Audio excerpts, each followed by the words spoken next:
Police ஏன் இருக்குதுன்ற மக்களாக எங்க இருக்கு. ஜனாதிபதி செயலகத்திலிருந்து அழைப்பு வந்திருக்கின்றது.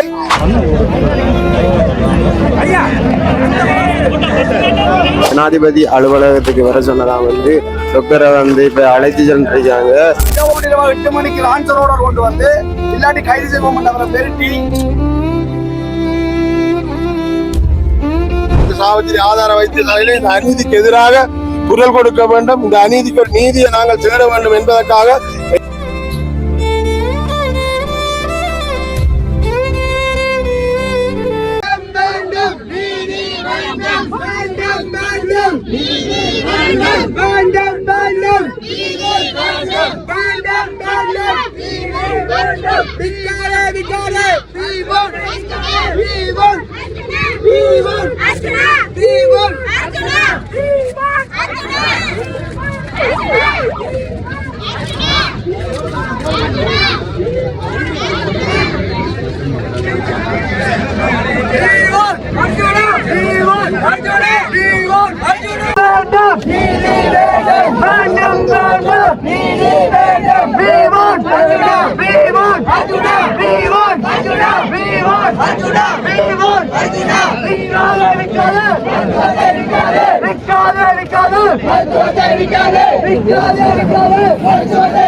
பாத்தீங்கன்னு சொன்னா டைம் 1 மணி ஆக போகுது. இன்னும் இந்த ஆர்ப்பாட்டத்துக்கு ஒரு முடிவு இன்னும் கிடைக்கல. இன்னும் ஆர்ப்பாட்டத்துல இணைந்து கொண்டிருக்கிற காணக்கூடியதாக்கு ஃபுல்லாவே ஆக்கள் போலீசாரும் கட்டுப்படுத்தி பார்த்தாங்க, கட்டுப்படுத்த முடியல. இந்த ஆர்ப்பாட்டம் இன்னும் முடிகிற மாதிரி தெரியல. அப்படியே வளைச்சு பாத்தீங்கன்னு சொன்னா அங்காளையும் ஆக்கள் ஃபுல்லா நிரம்பி தெரியாங்க. பாத்தீங்கன்னு சொன்னா போலீசார் கடமையில ஈடுபட்டு கொண்டிருக்கிறத பார்க்கக்கூடிய மாதிரி இருக்குது. மக்கள் ஃபுல்லாவே அலை மோதி கொண்டிருக்கிறத நம்ம காணக்கூடியதா இருக்குது. ஃபுல்லாவே ஆக்கள் இதால நிக்கலாத அளவுக்கு காலையில ஆக்கள் இருந்த பார்த்து எழுப்ப டைம் 1 மணி ஆகுது. இப்பயும் கூட இந்த ஆக்கள் நெரிசல் குறைந்த மாதிரி இல்ல. பாருங்களேன் எவ்வளவு பேர் ஆக்கள். மக்கள் ஓடி போறான். அந்த கேட்டால ஓபன் பண்றாங்க போல. அதுக்கு இந்த கேட்ல இருந்து அந்த கேட்டுக்கு ஓடி போறோம்.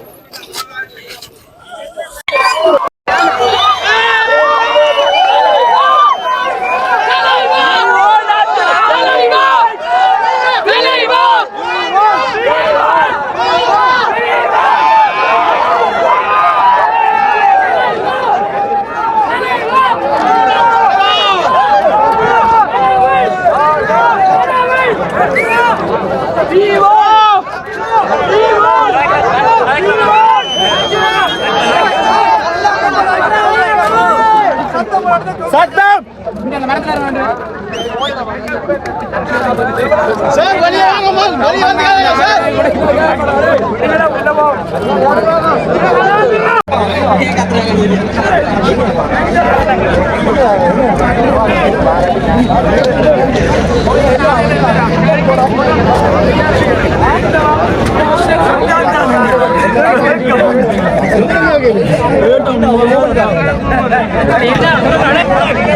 Thank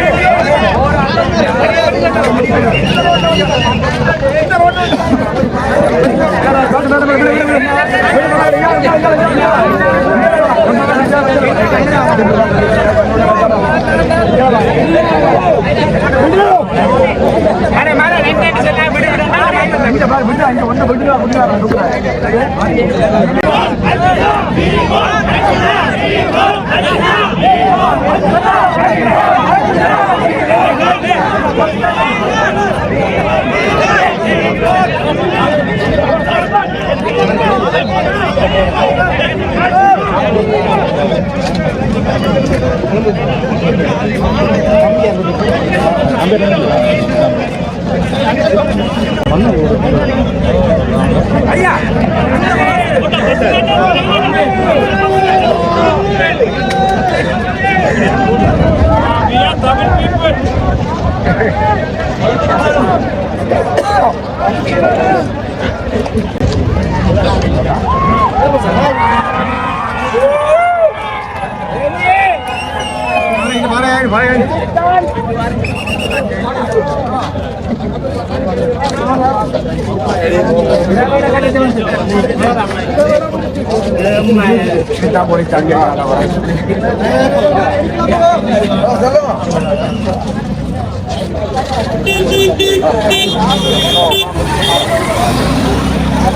நிலைமை தொடர்பாகவும் இந்த வைத்திய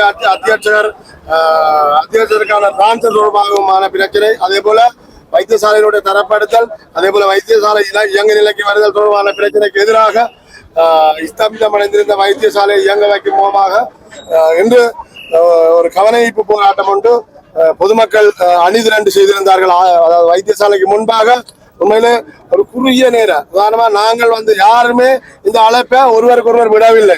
ஒரு சிலர் துண்டு பிரசுரங்களை மட்டும்தான் வழங்கினார்கள். மற்றவர்கள் சிலர் தங்களுடைய வாய்மொழி ஊடாக இந்த பொது அமைப்புகள், பொது நிறுவனங்கள், இந்த வர்த்தக அமைப்புகள் எல்லோருமாக சேர்ந்து தாங்களே இந்த அநீதி நிகழ்கின்ற இந்த சாவச்சேரி ஆதார வைத்தியசாலையில இந்த அநீதிக்கு எதிராக குரல் கொடுக்க வேண்டும், இந்த அநீதிக்கு ஒரு நீதியை நாங்கள் தேட வேண்டும் என்பதற்காக எல்லோரையும் வருகதரமாக எல்லா தரப்பினரும் இணைந்து அழைத்திருந்தோம். அந்த அழைப்பை விட்டு எண்ணிலடங்காத மக்கள் இந்த எங்களுடைய இந்த கவனஈர்ப்பு போராட்டத்துக்காக வருகின்றதற்கு மேல நாங்கள் மிக்க நன்றி அறிதலை தெரிவித்துக் கொள்வோம். எல்லா அமைப்புகள் சார்பாக கிட்டத்தட்ட தென்மராட்சியினுடன் 35-40 அமைப்புகள் ஒன்றிணைந்து இந்த கலந்துரையாடல் மேற்கொண்டு அதன் அடிப்படையில தாங்களே அறிக்கையிட்டார்கள். அது மாத்திரமில்ல, இந்த சமூக வலைத்தளங்கள், ஊடகங்கள் தங்களுடைய 100% பங்களிப்பு ஒவ்வொருத்தரும் தங்களுடைய என்னென்ன வலைத்தளங்களூடாகவோ இல்லை தவிர சமூக ஊடகங்களூடாகவோ அதே போல இலத்திரனியல் ஊடகங்களூடாகவோ செய்திகளை உடனுக்குடன் அந்த கணத்திலேயே பரப்பியதனூடாக மக்கள் நேற்று இரவு கூட 4 மணிக்கு ஒரு பிரச்சனை, அதாவது வைத்தியரை மாற்றலாக்குறதுக்காக கண்டிப்பான உத்தரவோடு போலீசாரும் இன்று வரைக்கும் 1000க்கும் மேற்பட்ட மக்கள் ஒன்று கூடி இந்த எதிர்ப்பு விடயத்தை மேற்கொண்டதன் காரணமாக இன்னைக்கு வைத்தியருக்கு ஜனாதிபதி செயலகத்திலிருந்து அழைப்பு வந்திருக்கின்றது. ஜனாதிபதி உமக்கான நீதி கிடைக்க நாங்கள் வழி செய்கிறோம் என்று சொல்லியும் அதற்காக பாராளுமன்றத்தில் இந்த விடயம் எடுக்கப்பட்டு கலந்துரையாடப்பட்டு கொண்டிருப்பதாகவும் ஜனாதிபதி செயலகத்துக்கு ஜனாதிபதி செயலகத்தினுடைய அந்த கலந்துரையாடல் பிரகாரம் தான் இந்த வைத்தியசாலைக்கு வைத்திய அத்தியட்சராக வர வேண்டும், அது தருவார்கள். அப்படி தவறினால் தான் தன்னுடைய வைத்திய பணியிலிருந்து தான் விலகி வேறு தொழிலுக்கு தான் செல்வதாகவும் கூறி இந்த மக்கள் எல்லோருக்கும் நன்றி தெரிவித்து இந்த விடயத்தை இந்த எங்களுடைய கவனஈர்ப்பு போராட்டத்துக்கு ஒத்துழைப்பு வழங்கி எல்லா தரப்பினர், ஊடகங்கள்ல இருந்து மக்கள்ல இருந்து நலம் விரும்பியால் எல்லாருக்கும் எல்லா உதவிகளும் செய்த எல்லா தரப்பினருக்கும் நன்றி கூறி சென்றிருக்கிறோம். அதே மாதிரியான நன்றியை நாங்களும் எங்களுடைய இந்த ஒழுங்குபடுத்துற எல்லோரும் ஒழுங்குபடுத்தினார்கள். அந்த வகையில் ஆதார வைத்தியசாலை என்றது இன்றைக்கு நேற்று ஆரம்பிக்கப்பட்ட வைத்தியசாலை இல்லை, யாழ்ப்பாணம் போதனா வைத்தியசாலைக்கு ஈடாக யுத்த காலத்துல இந்த ஆஸ்பத்திரியில காப்பாற்றப்பட்ட உயிர்களோட எண்ணிக்கை மிக அதிகம். இங்க வைத்தியரா பணிபுரிஞ்ச ஒரு மக்கள் டாக்டர் கூப்பிடல, கடவுள்ன்றதான் கூப்பிடுறது. ஏனென்றால் அப்படித்தான் இந்த மக்களுக்கான சேவை செய்தவர் இந்த வைத்தியசாலை. அப்படியான ஒரு வைத்தியசாலை, இந்த வைத்தியசாலை இப்ப நல்லாட்சியர் சங்கத்தின காலத்துல ஒரு ஆக்சிடென்ட் போர்டு கட்டப்பட்டது. அதுக்கு அனைத்து உபகரணங்களும் ஒரு என்ஜிஓவால வழங்கப்பட்டது. அதுல வழங்கப்பட்ட அந்த இயந்திரத்தின் பருமதி மற்றும் ஒரு இயந்திரத்தின் பருமதி 17,000 மில்லியன் அமெரிக்கன் டாலர். அந்த இயந்திரம் இங்கிருந்து திருட்டுத்தனமாக ஏற்றப்பட்டு கொண்டு செல்லப்பட்டிருக்கு. அதுல ஏனைய எக்ஸ்பெரிமெண்ட்ஸ் இந்த சில உபகரணங்கள் கொண்டு செல்லப்பட்டிருக்கு. அது எங்க போனது என்று தெரியல. இதை வெளிப்படுத்தினபடியால் டாக்டர் இலக்கு வைக்கப்பட்டார். இன்னொரு அரசு ஆஸ்பத்திரியில வேலை செய்யற ஒரு வைத்தியர் அத்துமுறை உள்ளுக்கு போது அதுக்கு அடிச்சவர், அதுக்கு நடவடிக்கை எடுக்கல. ஆனால் மக்களுக்காக கொண்டு வரப்பட்ட அரசாங்கத்தால் தரப்பட்ட இந்த விடயங்கள் களவுமான விடயத்தை தெரியப்படுத்தின ஒரு வைத்தியரை தனிமைப்படுத்தி இரவோடு 8 மணிக்கு ஆன்சரோட கொண்டு இல்லாட்டி கைது செய்வோம் அவரை மிரட்டி அவரை மிரட்டி அதை நீங்கள் செய்ய வலிக்கிட்டா என்றால் இந்த நாட்டுல அரசாங்கம் ஏன் இருக்குது, சட்டம் ஏன் இருக்குது, நீதித்துறை ஏன் இருக்குது, சட்டம் ஒழுங்கு பாதுகாக்கிற போலீஸ் ஏன் இருக்குது என்ற கேள்வி மக்களாக எங்கிட்ட இருக்கு. இதுக்கு முடிவு வேணும். இப்போ வந்து பாத்தீங்கன்னு சொன்னா வந்து மக்களால வந்து ஆர்ப்பாட்டம் வந்து நல்லபடியா வெற்றிகரமாக வந்து நிறைவு பெற்றிருக்கி. இதோட வந்து இந்த ஆர்ப்பாட்டம் வந்து கலைந்து செல்லுது. டாக்டரை ஜனாதிபதி அலுவலகத்துக்கு வர சொன்னதா வந்து டாக்டரை வந்து இப்ப அழைத்து சென்றிருக்காங்க.